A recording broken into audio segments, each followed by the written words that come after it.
En el capítulo 11 de Daniel, del versículo 36 al 45, repito, versículo 36 al 45, se hace un resumen de los últimos días del anticristo. Al final casi de la tribulación, lo que va a pasar con el anticristo, qué va a hacer el anticristo, qué naciones va a atacar el anticristo, qué naciones se van a unir en este periodo al anticristo.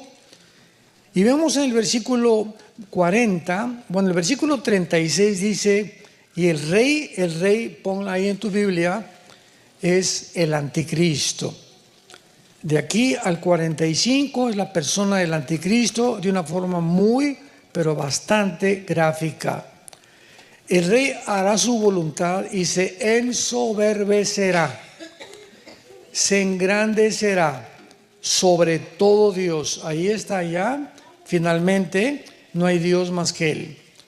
Y contra el Dios de los dioses hablará maravillas y prosperará hasta que sea consumada la ira, porque lo determinado se cumplirá.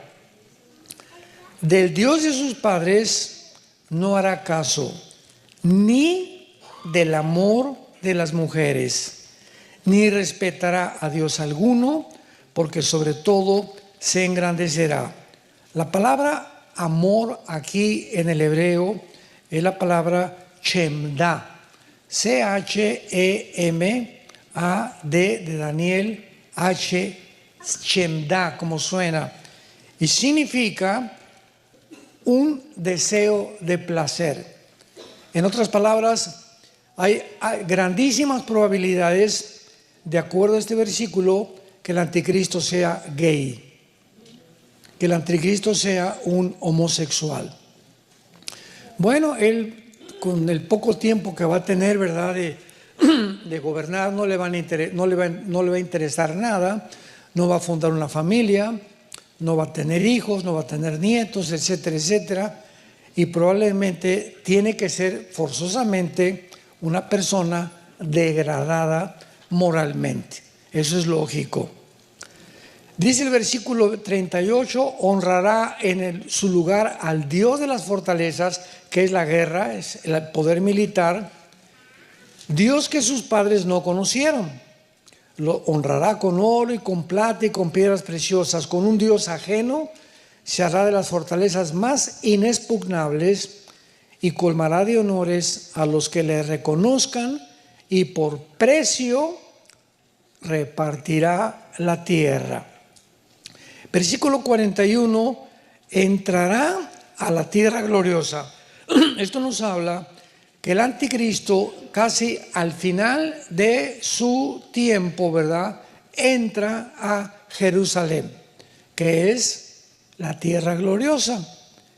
Y muchas provincias caerán de sus manos, mas esto es interesante, ¿qué naciones van a escapar? Edom, Moab y la mayoría de los hijos de Amón. Muy bien, Edom y Moab y los hijos de Amón en la Biblia es la región de Jordania, es la nación de Jordania. Y los jordanos descienden de Lot. ¿Se acuerdan cuando Lot, vamos a ver más adelante, huyó de Sodoma y Gomorra antes de que fuera destruida? Y entonces Lot tuvo hijos con sus hijas, imagínense. Se metieron en la cueva y fue el primer incesto de la Biblia. Emborracharon a su papá y las dos hijas se metieron con su papá. Y de ahí nacieron esta generación de los edomitas y los moabitas, que fueron maldecidos durante todo el tiempo. Así que esta región de Jordania, actualmente el rey de Jordania, supuestamente que tiene un afecto por Israel, pero bíblicamente el rey de Jordania va a traicionar a Israel. Entonces vemos que el anticristo va a atacarlos, tal vez porque se echen para atrás, pero de alguna manera se va a ir contra la nación de Jordania, por lo que Jordania no formará parte del gobierno del anticristo. Esto es absolutamente seguro. Extenderá su mano contra las tierras y no escapará el país de Egipto. ¿Se acuerdan de Daniel 7? Que vimos que cuando se junten las 10 naciones o los 10 cuernos o los 10 dedos de la estatua de Nabucodonosor, va a derribar, ¿se acuerdan? Va a derribar a 3. Y entre estas naciones, una de ellas será Egipto. Y derribará a Egipto, y los de Libia y de Etiopía le seguirán. Qué interesante que Libia y Etiopía se encuentran en la invasión de Gog y Magog en el capítulo 38 de Ezequiel. Libia y Etiopía aparecen con el nombre de Cus y de Fut, que en el capítulo 10 del Génesis descienden de Cam, que fue el hijo maldecido de Noé. Entonces vemos que estas naciones que forman parte del norte de África, ahorita Etiopía, está junto al Mar Rojo. Y precisamente de Etiopía está Sudán, que también va a pertenecer al anticristo, y los Hutis o los Hutis, que es un grupo terrorista de Yemen, en la península arábica, están controlando el Mar Rojo y bombardeando a Israel. Si cierran el Mar Rojo y si cierran el Golfo Pérsico junto a Irán, viene el caos del petróleo en el mundo, que es lo que muy pronto va a suceder. Entonces, todas estas regiones geográficas tienen conexión con lo que está pasando actualmente geográficamente.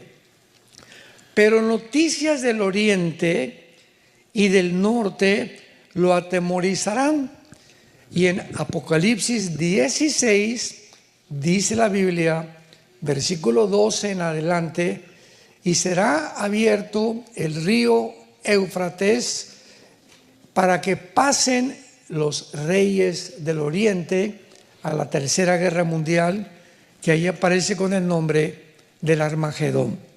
Entonces vemos cómo cuando conectamos los versículos, noticias del oriente, o sea, él va a oír estando en Israel, que vienen del oriente, posiblemente sea China, Filipinas, Indonesia, Vietnam, naciones del oriente, que van a venir también a Israel para atacar, y esto le va a atemorizar porque él no tiene idea claramente a qué vienen, pero vienen también a exterminar la nación de Israel. Entonces esto lo va a poner muy nervioso al anticristo, y dice la Biblia, y saldrá con gran ira para destruir y matar a muchos, y plantará las tiendas de su palacio entre los mares y el monte glorioso y santo, mas llegará a su fin y no tendrá quien le ayude.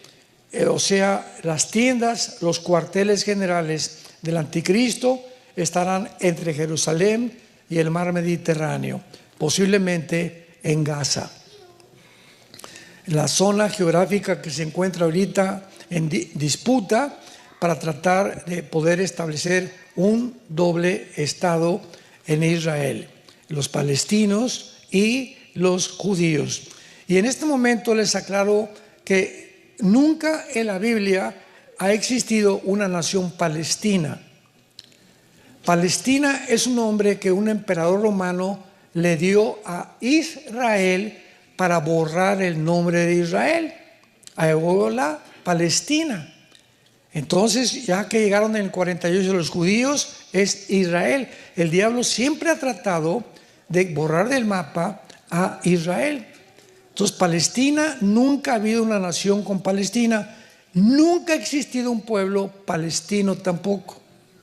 Entonces, ¿de dónde sacaron los palestinos llamarse palestinos? Bueno, la explicación es que antes de 1948, cuando los judíos llegaron a establecer su estado libre e independiente en Israel, había muchísimos árabes en la tierra de Israel.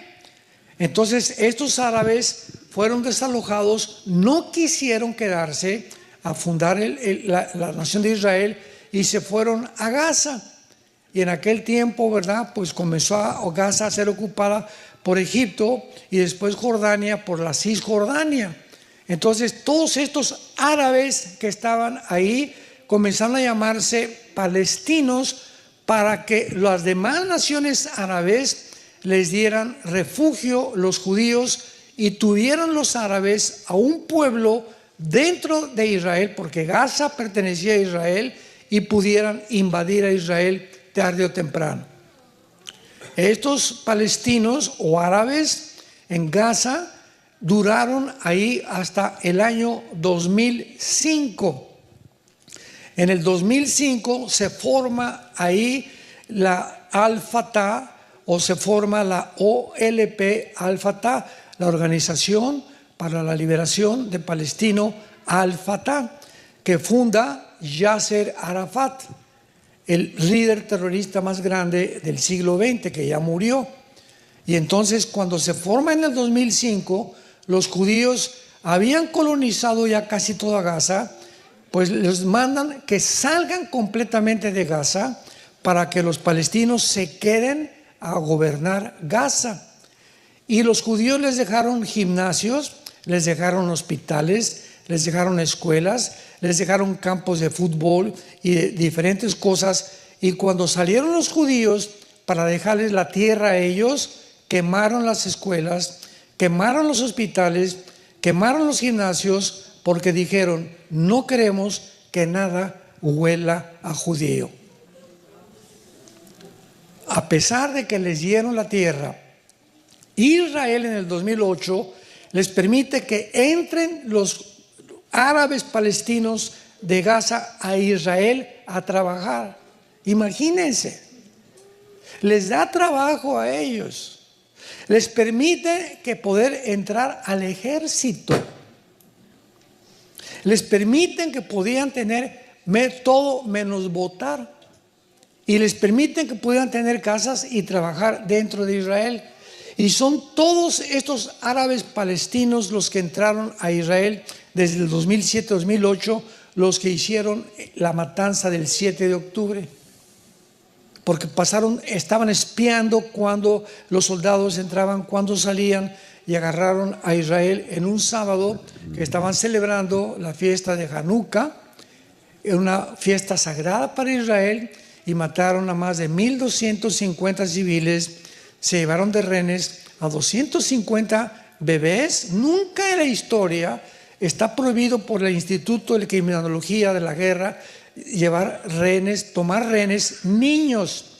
Pues se llevaron bebés de 8 meses de nacidos de rehenes. Se llevaron niños de 1 año, niños de 5 o 6 años, jóvenes, adultos y hombres de la tercera y de la cuarta edad. De rehenes a Gaza, a los túneles, donde a todas las mujeres las violaron, a los niños bebés los metían en hornos microondas y los quemaban vivos enfrente de los papás. Toda esta masacre, esto fue un verdadero genocidio. Después el mundo responde al revés, y en lugar de que el mundo, por favor, liberen a los rehenes, no, liberen Gaza y liberen a Palestina. Cuando los mismos ciudadanos palestinos están queriendo ser librados de Hamás, el grupo terrorista.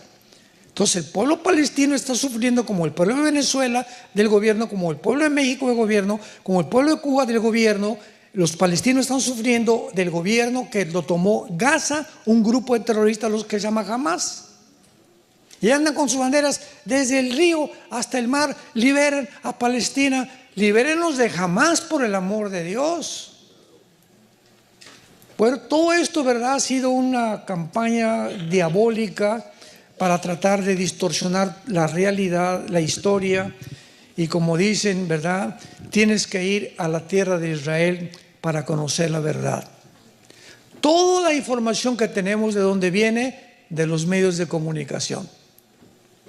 Y de acuerdo a la influencia que los medios de comunicación tengan, como la famosa televisión CNN, que es la más diabólica de todas, yo esa estación no la oigo para nada, porque todo lo que oigas es ataque, ataque, ataque al cristianismo, ataque al gobierno, ataque a esto, ataque a Israel. Es una cadena completamente antisemita, diabólica completamente. Y todas son puras distorsiones. Trump dijo que iba a acabar con ella, pero desgraciadamente no ha podido acabar con esa cadena de televisión, de acuerdo a la segunda enmienda de la Constitución de Estados Unidos, que permite la libre expresión. Aquí en este país puede haber iglesias de Satanás. ¿Sabían? Por la libertad de expresión de la segunda enmienda. Muy bien. Entonces, en el capítulo 12, que es el último capítulo de Daniel, comienza diciendo en aquel tiempo. ¿De qué tiempo está hablando? Del final tiempo de la tribulación. Vámonos cronológicamente a ubicarnos. En aquel tiempo, o sea, en los últimos 3 años de la tribulación, se levantará Miguel. Esto está conectado con Apocalipsis 12, versículo del 8 al 10. Y vi una gran guerra en el cielo, donde Miguel y sus ángeles peleaban contra Satanás y sus ángeles, y fueron derrotados, y Satanás fue echado a la tierra con gran ira para perseguir a los judíos y a los cristianos que se convirtieron durante la tribulación. En aquel tiempo se levantará Miguel. Miguel es el arcángel de la nación de Israel. Es únicamente el arcángel de Israel. No es de San Antonio, no es de México. Es el arcángel de Israel. Y lo dice aquí, el gran príncipe que está de parte de los hijos de tu pueblo. Y será tiempo de angustia. Esta frase, tiempo de angustia, et sará en el hebreo, significa el tiempo o el final de la tribulación, que también lo encontramos en Jeremías 30, del 6 al 8, donde dice, habrá tiempo de angustia para Jacob. Jacob representa a Israel. Y comienza a narrar y termina Daniel sin que él supiera cuando escribió esto a qué se refería el tiempo de angustia. Tiempo como nunca desde que hubo gente habrá hasta entonces. Esto está igual a Mateo 24, 21 y 22. Jesucristo dijo, habrá gran tribulación como nunca jamás la ha habido. O sea, siempre ha habido tribulación, siempre ha habido guerras, etcétera, etcétera, temblores, tsunamis, pero en este tiempo dice como nunca lo ha habido, porque los juicios de Dios que están en Apocalipsis, que son 21, 7 sellos, 7 trompetas, 7 copas, el mundo no ha conocido nada semejante al sufrimiento que habrá en este planeta. Gracias a Dios que nosotros ya no estamos aquí. Pero en aquel tiempo, vamos a poner ya mucha atención a esto, será libertado tu pueblo. No será hasta el final de la tribulación, cuando Israel deje de ser perseguido. Cuando el momento que ya los ejércitos del mundo, en el valle del Megido o en el valle de Josafat, Joel capítulo 3, rodean a Israel para aniquilar, exterminar a Israel, viene Jesucristo con todos nosotros, pero primero Jesucristo viene en una nube y se para en Petra. Ahí se van a esconder muchísimos judíos. Después de Petra, Él llega al Monte de los Olivos, se para en el Monte de los Olivos, se hace un valle grandísimo, Zacarías 14 del 1 al 5, y ahí en ese tiempo dice la Biblia que los judíos verán al Mesías, llorarán, se ha derramado un espíritu de gracia y de perdón en sus vidas, Romanos 11, 25 y 26, y todo Israel será salvo. Aquellos que reconocieron al Mesías, porque va a haber miles de judíos también en el infierno. O sea, no todos los judíos van a ser salvados, solo aquellos que le entregaron su vida al Mesías. Dice, todos los que se hallen escritos en el libro. Muy bien.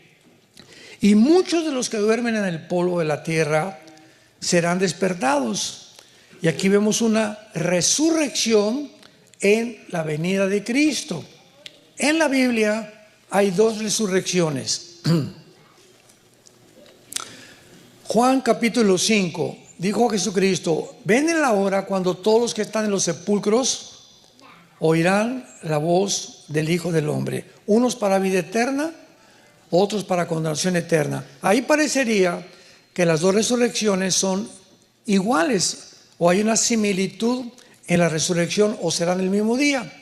Sin embargo, la primera resurrección lo explica 1 Corintios 15, 32 en adelante, el apóstol Pablo, diciendo: primero fue las primicias Cristo, después resucitarán los que somos de Cristo, el rapto nosotros, y en tercer lugar viene la resurrección al final de la tribulación. En el milenio va a haber otra resurrección. Al final del milenio, el gran trono blanco, Apocalipsis 20, del 15 al 19, y habrá 4 o 5 resurrecciones que se llama la resurrección de los injustos. Pero la de nosotros se llama la primera resurrección, porque resucitamos en el rapto, después la resurrección de los 144,000, los 2 testigos van a resucitar al final de la tribulación. Todos ellos pertenecen a la primera resurrección, la resurrección de los justos, que somos nosotros. Entonces, dice la Biblia, serán despertados unos para vida eterna y otros para vergüenza.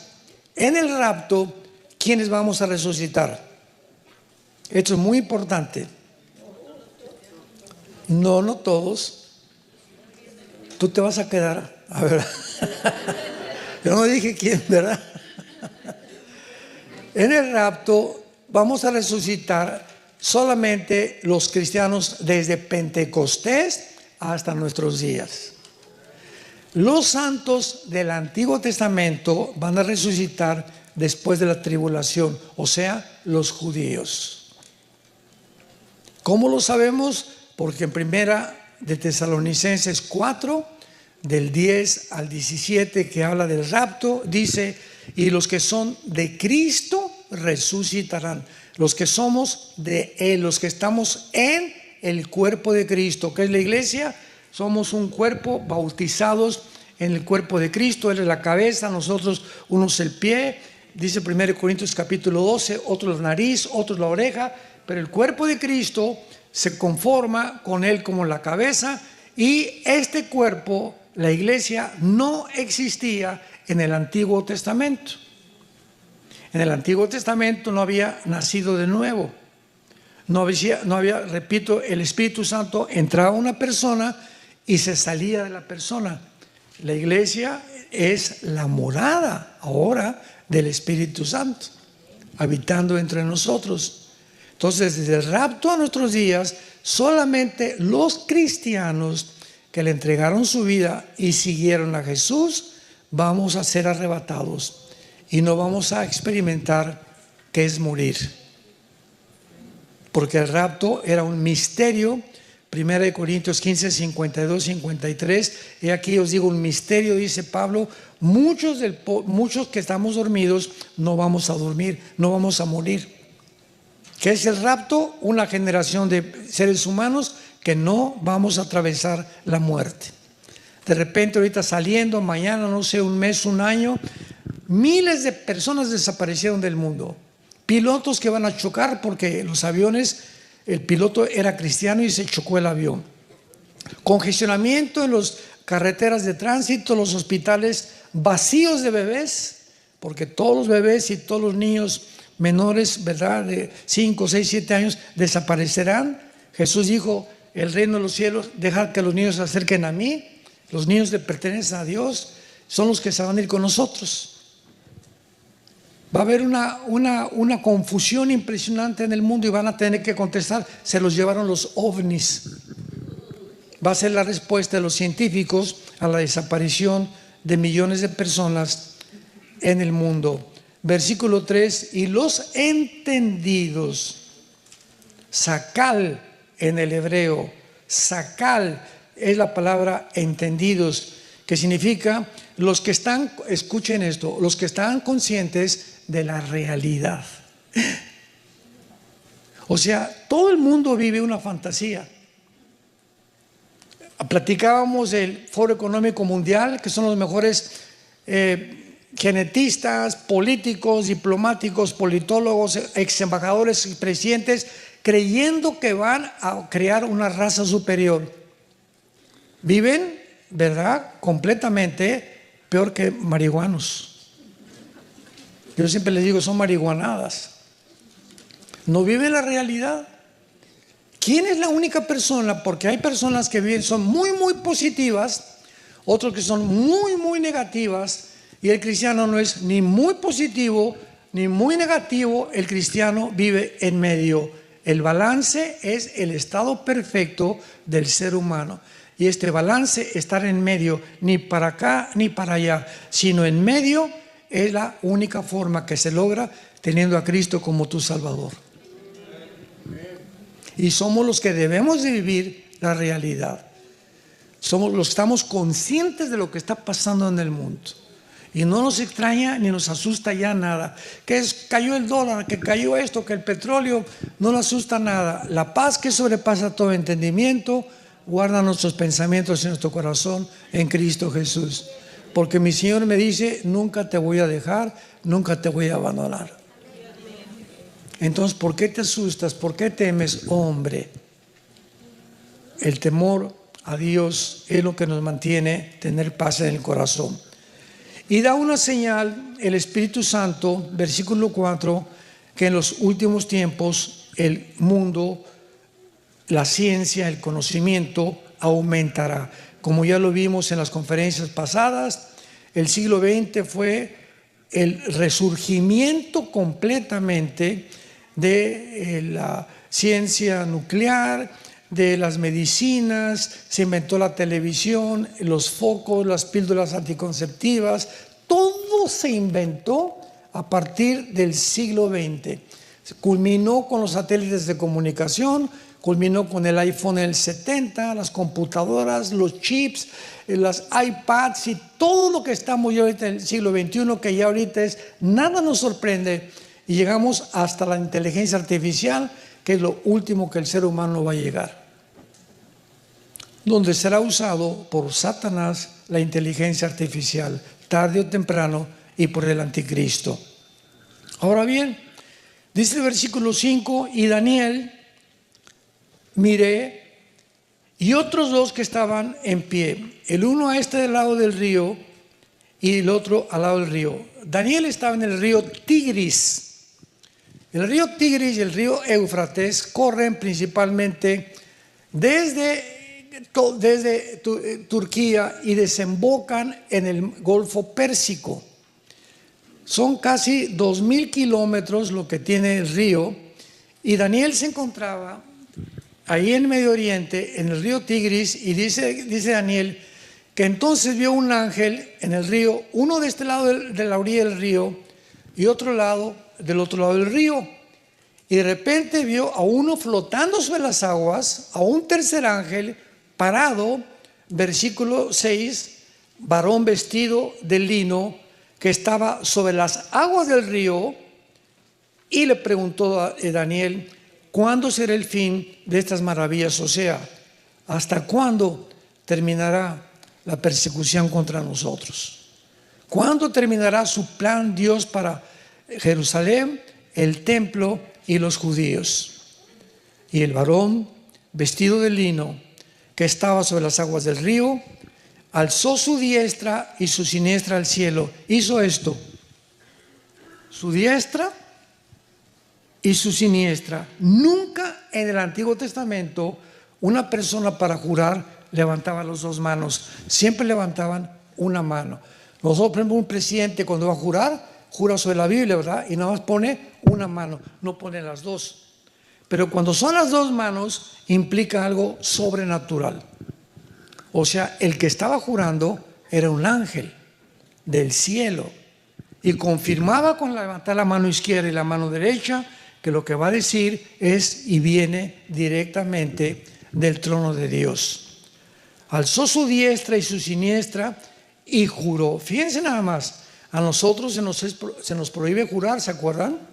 No juréis ni por esto ni por Dios, mucho menos jamás, que vuestro hablar sea sí y no. Y no, te juro por Diosito Santo, te juro por mi mamá, eso no debemos hacerlo. Si no me crees, no me creas, yo te estoy diciendo la verdad. Es como debemos hablar nosotros entre hermanos cristianos. Nuestra palabra es muy importante. Juró por el que vive por los siglos de los siglos, que es Dios, que será, ahí está, por tiempo, tiempos y la mitad de un tiempo. Moed, Moed y Chetzi, que significa tiempo, un año, medio tiempo y la mitad de un tiempo entero, o sea, 3 años y medio. Juró por 3 años y medio.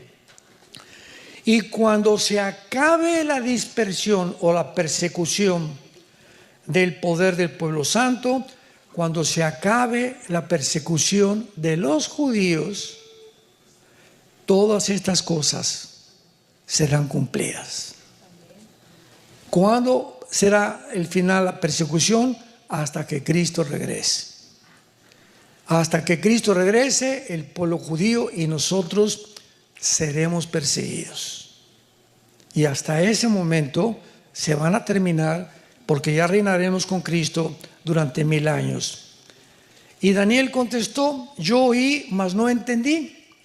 Y le dije: Señor, ¿cuál será el fin de estas maravillas o de estas cosas? Él respondió: anda, Daniel, estas palabras están cerradas y selladas hasta el tiempo del fin. Escuchen lo que dice la Biblia. Nadie va a entender esto, ya lo vimos, hasta la generación que estamos viviendo nosotros. Muchos limpios y emblanquecidos serán limpios y emblanquecidos y purificados. Los impíos procederán, o sea, los malos van a seguir siendo malos, pero más que malos van a llegar a la perversión, a la degradación. Y ninguno de los impíos entenderá, pero los entendidos, los sacal, comprenderán. Vemos nosotros que en este tiempo en que estamos viviendo, lo que más necesitamos es entendimiento de lo que está pasando en el mundo. ¿Quién tiene la razón? ¿Los de Hamás? ¿O es realmente genocidio lo que está haciendo Israel? ¿Quién tiene razón ahorita lo que está pasando con Estados Unidos, con Trump en el Medio Oriente? ¿Se venderá Trump a los árabes? ¿Va a traicionar a los judíos o no los va a traicionar? ¿Qué naciones formarán parte del anticristo? Todas estas dudas las hemos visto en este seminario. ¿Con qué razón? Para que tengas entendimiento y sepas y abras los ojos de lo que está pasando en el mundo. Vayamos a Mateo 24 y veamos lo que Jesucristo dijo acerca de los tiempos en que estamos viviendo actualmente. Dice Mateo 24, versículo 36 en adelante, es Jesús hablando, mas del día y la hora nadie la sabe. Del 36 al 51 es el rapto de la iglesia. Todo esto que vamos a leer ahorita es el rapto de la iglesia. El día y la hora, ¿de quién está hablando? Del rapto. No está hablando de la segunda venida, porque la segunda venida viene con fenómenos cósmicos, se va a oscurecer el sol, los que estén en la tribulación, cuando el anticristo entre a ofrecer la abominación desoladora, los cristianos cuando vean esto o lo oigan, van a saber y van a comenzar a contar los días hasta los 3 años y medio y sabrán cuándo viene Jesucristo en aquella época. Nosotros, cuando dice el día y la hora, se refiere, ni aun los ángeles, se refiere al rapto de la iglesia, no a la segunda venida de Cristo. Mas como en los días de Noé, así será la venida del Hijo del Hombre. Como en los días antes del diluvio estaban comiendo, bebiendo, casándose y dándose en casamiento, hasta el día que Noé entró en el arca y no entendieron. No ginosco. Esta palabra en el griego, ginosco, es un conocimiento por experiencia. No les bastó la prédica de Noé, no les bastó ir a la iglesia los domingos, no les bastó ir a los estudios, no les bastó el ver que el mundo se estaba derrumbando alrededor, los temas filosóficos, los temas de gobierno, los temas económicos, todo se está derrumbando actualmente en el mundo. Ya nadie sabe qué es verdad, qué es mentira, qué es realmente y si hay una verdad absoluta, porque no entendieron, por no tener entendimiento, y así pasó en los tiempos de Noé. No entendieron hasta que vino el diluvio y se los llevó a todos. Y dice el versículo 40, entonces estarán dos en el campo, el uno será tomado y el otro dejado. Dos mujeres estarán moliendo en un molino, la una será tomada y la otra será dejada. Esto es el arrebatamiento de la iglesia. Unos dicen que los que se van a ser tomados van a ser los malos y que se van a quedar los buenos. Esto es ridículo, absolutamente. Entonces, ¿de qué está hablando Jesucristo? Que de repente vas a amanecer mañana y de repente tu esposo ya no está, o tu esposa ya no está, y va en el campo, van a estar labrando y va a estar el labrador, y a lo mejor la esposa ya no está y el esposo sí está, o a lo mejor ninguno de los dos está y los hijos se quedaron. Pero en el rapto va a haber una división impresionante de familias, de maridos que se convirtieron o mujeres que se convirtieron y maridos no que se convirtieron, o los hijos. Y es lo que significa, uno será dejado y otro será tomado. Los que se van a quedar, ¿para qué se van a quedar? Pues para la gran tribulación. Entonces no puede estar hablando de la segunda venida de Cristo, está hablando del arrebatamiento de la iglesia, y lo corrobora lo que seguimos leyendo. Velad pues porque no sabéis, ahí está. La segunda venida sí se sabe, los que estén en la tribulación, cuando viene Cristo. Hay cantidad de señales que van a tener. Nosotros no sabemos a qué hora viene el Señor. Pero sepan esto, que si el padre de familia supiera a qué hora el ladrón habría de venir, velaría y no dejaría minar su casa. Por tanto, ustedes también están preparados. ¿Se acuerdan Mateo 25, la parábola de las vírgenes? Que eran 10 vírgenes con sus lámparas, y se oyó la voz del esposo, que es el rapto. Y cuando oyeron la voz del esposo, 5 de las vírgenes tenían lámpara. La lámpara, el aceite significa la Biblia, el aceite, el Espíritu Santo. Entonces estaban 10 mujeres, 10 vírgenes, y la iglesia es retratada como una virgen. Según de Corintios 11, como una virgen los desposee para Cristo, dijo el apóstol Pablo. Entonces está retratando las 10 vírgenes a la iglesia. La mitad están con la Biblia, sí tienen la Biblia, pero nunca el diablo es más diablo que cuando tiene la Biblia. Los mormones tienen la Biblia, hay hindúes que tienen la Biblia, hay cantidad que tienen la Biblia y no son cristianos. Necesitas la Biblia más el Espíritu Santo, que es el aceite. Entonces vino la voz del esposo y los que tienen el aceite corrieron y se fueron con el esposo, y las otras llegaron, ábrenos la puerta, y dice Jesús algo tremendo que sabemos que no eran salvas. Yo no las conozco. Y dice 1 Timoteo 5, Dios conoce a los que son suyos. Y entonces me dirán, Señor, Señor, hablamos lenguas, hicimos milagros, y les diré, nunca los conocí, hacedores de maldad. Entonces vemos que debemos estar preparados, llenos del Espíritu Santo, para irnos en el arrebatamiento de la iglesia. Y veamos algo semejante en Lucas 17, con el tiempo de Lot, lo que pasó con Sodoma y con Gomorra. Dice así, Lucas 17, versículo 28.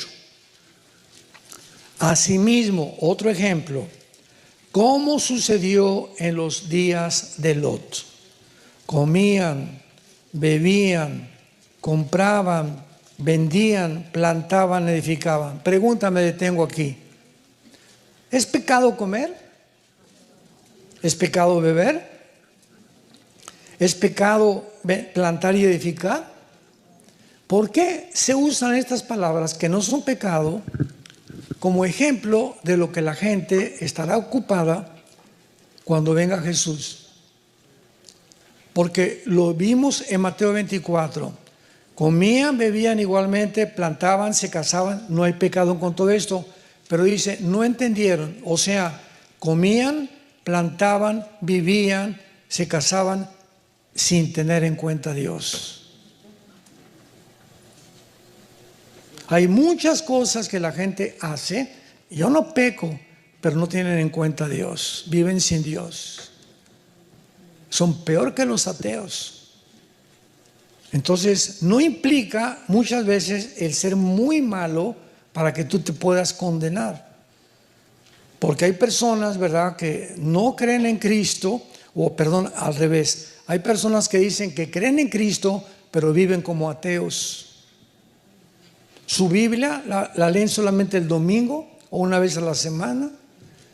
Nunca oyen conferencias, nunca tienen estudios bíblicos. Viven como ateos. Y dicen que conocen a Dios. Si conoces a Jesús, lo sigues. Y no puedes seguirlo sin la palabra de Dios. Versículo 29. Mas el día que salió Lot de Sodoma, llovió del cielo fuego y azufre y los destruyó a todos. Así será el día en que el Hijo del Hombre se manifieste. En aquel día, vean la repetición, el día, el día, el día. En aquel día, el que esté en la azotea y sus bienes en casa, no descienda a tomarlos. El que esté en el campo, no vuelva atrás. Acuérdense de la mujer de Lot. ¿Se acuerdan qué le pasó a la mujer de Lot? Génesis capítulo 19. Llegó el ángel a Sodoma. Desde los niños, jóvenes y adultos eran homosexuales. Habían ya pervertido a los infantes, los sodomitas. Y cuando llegaron los ángeles para sacar a Lot, le dijeron, vámonos, porque Dios va a destruir estas ciudades. Entonces fue Lot con sus parientes, vámonos, y nadie le hizo caso a Lot. Había perdido su testimonio tan grave, Lot, que ni su familia creía en él. Y cuando ya iban saliendo de Sodoma, venía la esposa y las dos hijas y les dijo al ángel, no volteen atrás. Todo esto tiene una teología espiritual. No volteen atrás. Pues ahí van corriendo, saliendo de la ciudad, y la esposa de Lot hace esto. Y cuando voltea para atrás, se convierte en una estatua de sal. ¿Se acuerdan qué significa la sal? En Mateo capítulo 5, ustedes son la sal del mundo. La sal es la que preserva la comida, la que evita que la carne se eche a perder rápidamente. Entonces, mientras el cristiano mantiene su testimonio, estamos salando al mundo. Somos los únicos que le damos sabor a la gente.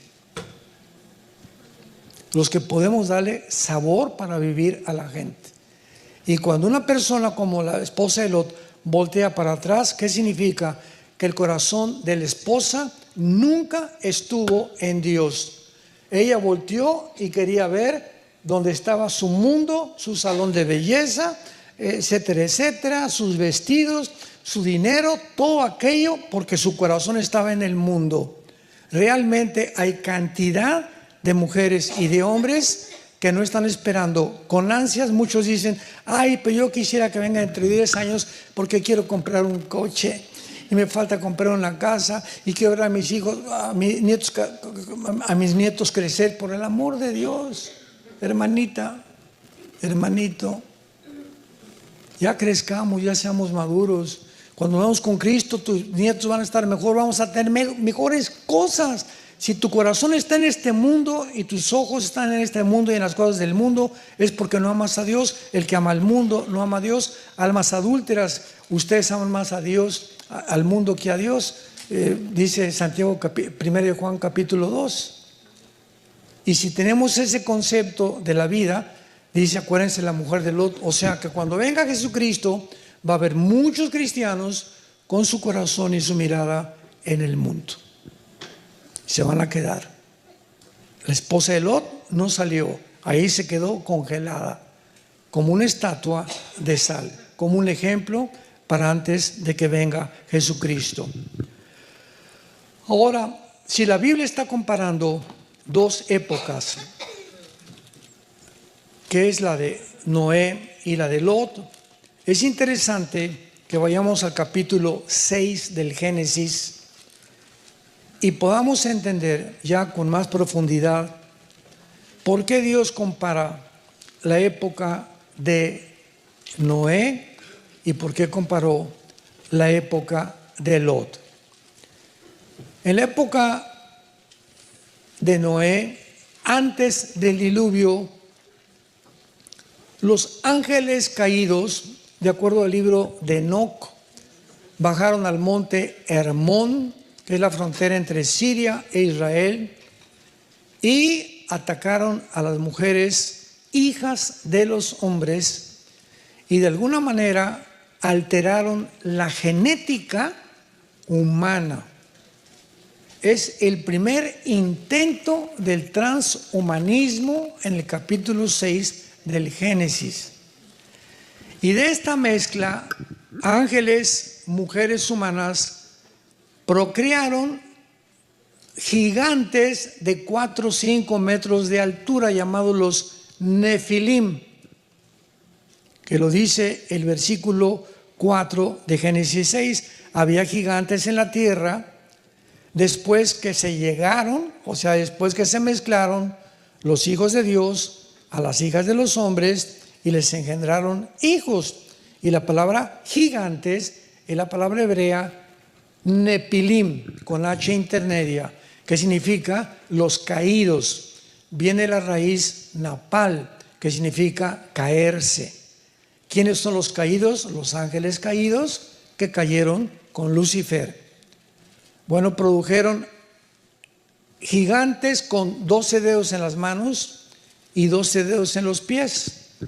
Y estos gigantes pervirtieron completamente al ser humano, le dieron al ser humano conocimientos de cómo construir las torres de Giza, las torres de Machu Picchu en Perú, a los mayas, cómo pudieron ellos hacer el calendario de 365 días sin telescopio, sin computadora. O sea, hay vestigios en el mundo de que una civilización antes que nosotros estuvo en este mundo y dejaron su huella.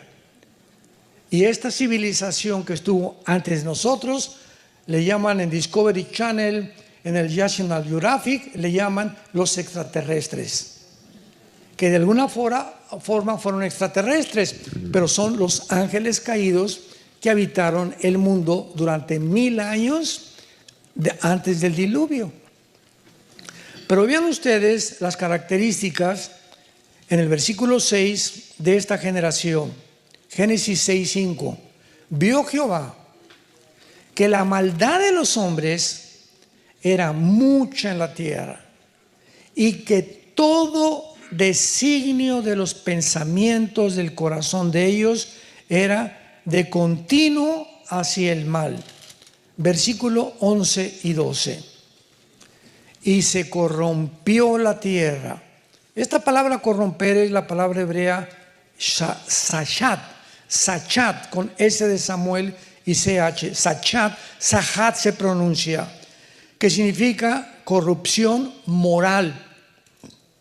Moralmente, la raza humana estaba como en el tiempo del siglo XXI, sobre todo con la administración pasada en Estados Unidos de los demócratas que propagaron el movimiento LGTB, que a los niños se les enseñara la ideología de género en las escuelas desde los 5 años de edad, que se autorizaran todas las clínicas de aborto en Estados Unidos. Nunca la degradación moral en este país había llegado como la administración pasada.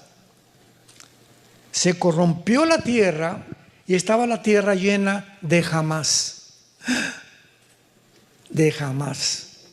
¿Qué significa la palabra Hamás? El nombre del grupo terrorista de Gaza significa violencia.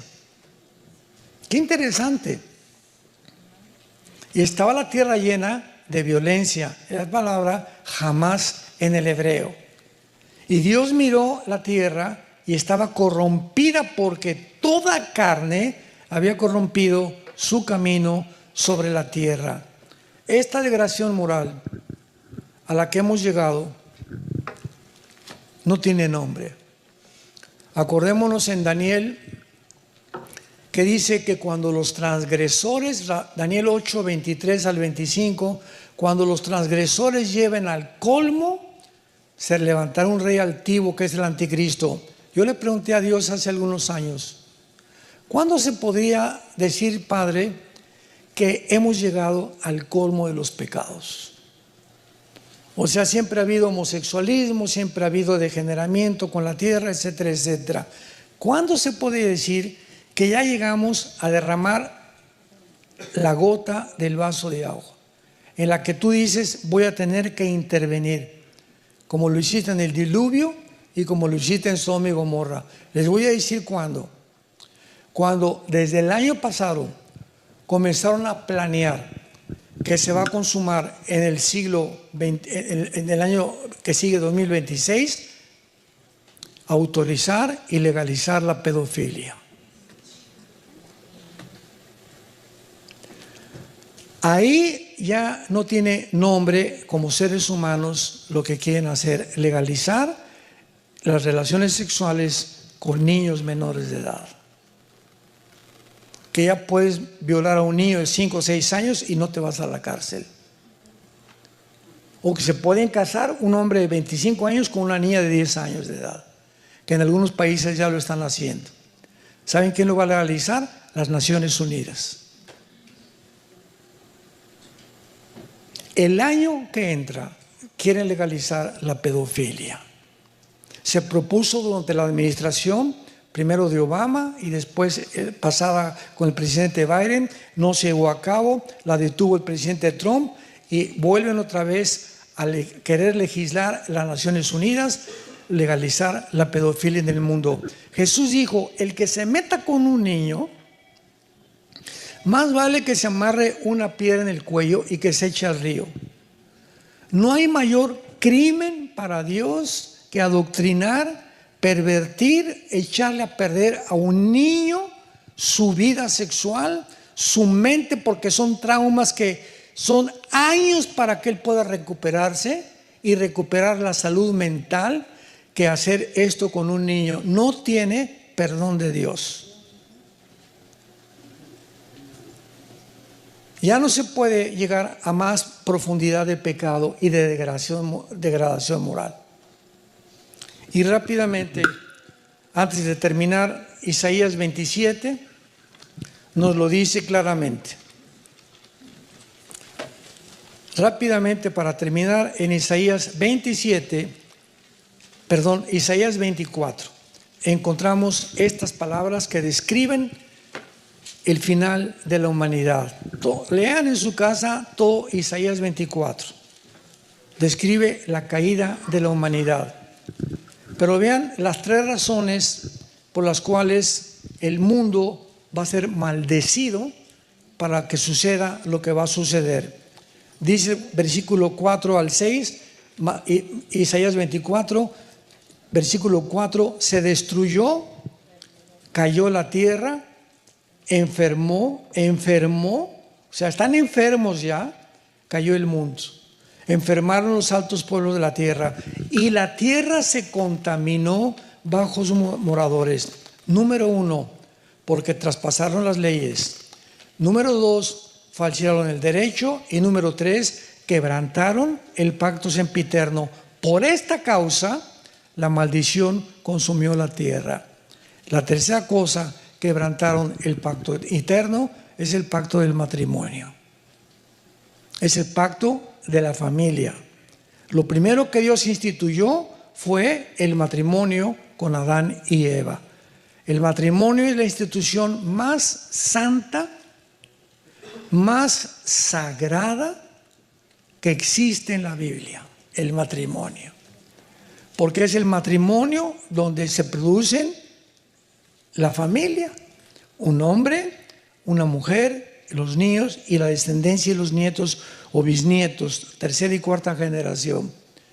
Pero cuando el matrimonio ya se detiene y se redefine, ahora se puede hacer hombre con hombre y mujer con mujer, y además darle a un matrimonio de hombres y un matrimonio de mujeres, darles a adoptar niños, ya es el acabose.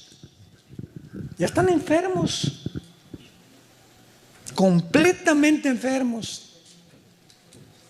Por eso Dios hizo varón y hembra, porque los muchachos necesitan el patrón de tener un padre. Los niños tienen que identificarse con nosotros, las niñas con las mujeres. Y yo no le puedo dar a una niña lo que mi esposa le puede dar, ni tampoco puede dar mi esposa a lo que yo le puedo dar a mi hijo varón. Por eso es entre dos sexos el matrimonio, hombre-mujer, pero cuando son dos mujeres y dos hombres, echamos a perder el diseño original de Dios. Nos hemos pervertido, estamos enfermos. La humanidad está enferma. Y peor todavía que van familiares a la boda de, se casa mi Requín con Carlín. Y ahí van, oiga hermano, ¿puedo ir al matrimonio de mi hijo porque es gay? Hermana, ¿estás enferma tú también? ¿Estás enfermo tú también? ¿Estás enfermo tú también? Hemos perdido completamente el contacto con la realidad, ¿se dan cuenta? Es un mundo ya irreal. Es un mundo de fantasía, un mundo completamente de perversión. Por esta causa, la maldición vino a la tierra y no tarda en caer esta maldición, que son los juicios del Apocalipsis sobre una humanidad rebelde, terca, que ha luchado en contra de los mandamientos establecidos en su palabra. Yo les pido a todos ustedes en esta tarde que inclinemos su cabeza y ahí desde tu lugar. La Biblia dice, mas Dios muestra su amor para con nosotros, en que siendo aún pecadores, Cristo murió por nosotros. El que no conoció pecado, por nosotros se hizo pecado, para que nosotros fuéramos hechos la justicia de Dios en él. Mas él herido fue por nuestras rebeliones, despreciado y desechado entre los hombres. Como que escondimos de él el rostro, fue menospreciado y no lo estimamos. Mas ciertamente él llevó nuestras enfermedades, nuestros dolores, y el castigo que merecíamos fue puesto sobre el Hijo de Dios. En esta mañana Dios te dice, te amo. Dios nos ama. Pero hay algo que ha impedido que tú te acerques a Dios y que Dios también se acerque a ti para vivir en tu vida. La Biblia le llama el pecado.